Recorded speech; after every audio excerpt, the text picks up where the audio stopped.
પાલનપુર શહેર અને પાલનપુર શહેરનું માન સરોવર અને આ જે માન સરોવર છે એ માન સરોવર 9 કરોડના માતબર ખર્ચે આનું રિનોવેશનનું કામ ચાલી રહ્યું છે।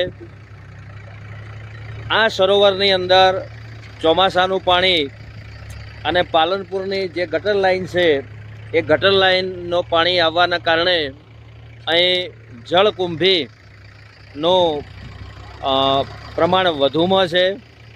એટલે કે જળની અંદર થતી જે વનસ્પતિ છે એ વનસ્પતિ પુષ્કળ પ્રમાણમાં થઈ ગયેલી છે અને એને દૂર કરવા માટે આ માન સરોવરની જે સફાઈ છે એની અંદર રહેલી જે જળકુંભી છે એને કાઢવા માટે અમદાવાદ મ્યુનિસિપલ કોર્પોરેશનનો સહારો લેવામાં આવ્યો છે અને જે વનસ્પતિ એટલે કે જે જળકુંભી અંદર ઉગેલી છે એ ઉગેલીને દૂર કરવા માટે જેસીબી અને એ મશીનનો સહારો લઈ અને આ જળકુંભી દૂર કરવાની કાર્યવાહી ચાલુ છે।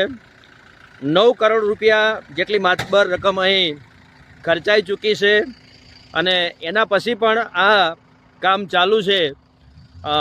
માન સરોવર જ્યારે બની અને તૈયાર થશે ત્યારે પાલનપુરના જે શહેરીજનો છે એમના માટે આ સ્થળ પિકનિક પોઈન્ટ બનશે।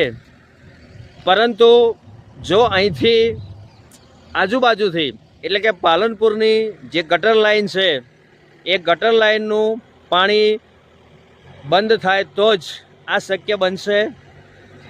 આ જે ગંદુ પાણી છે એ ગંદુ પાણી દૂર કરી અને નવું પાણી ભરવાની જરૂર છે અને નવું પાણી ભરાય તો જ આમાં બોટિંગ થઈ શકે અને લોકોની તંદુરસ્તી જળવાય। બાકી આ જે સરોવર છે એનું બ્યુટિફિકેશન છે એનો કોઈ મતલબ રહેશે નહીં।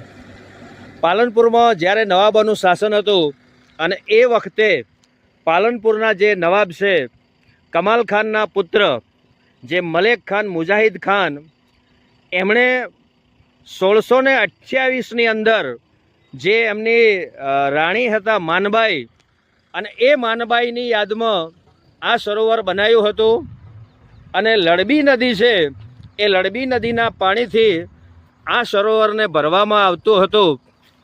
પરંતુ લડબી નદી પાલનપુરમાંથી અદૃશ્ય થઈ ગઈ છે। નગરપાલિકાએ આ માન સરોવરને જીવિત કરવાનો પ્રયત્ન કર્યો છે। લોકો અહીંના એવી અપેક્ષા રાખે છે કે આ એક સારી રીતે સુંદર રીતે આ જગ્યાનું ડેવલપ થાય અને લોકોની સુખાકારી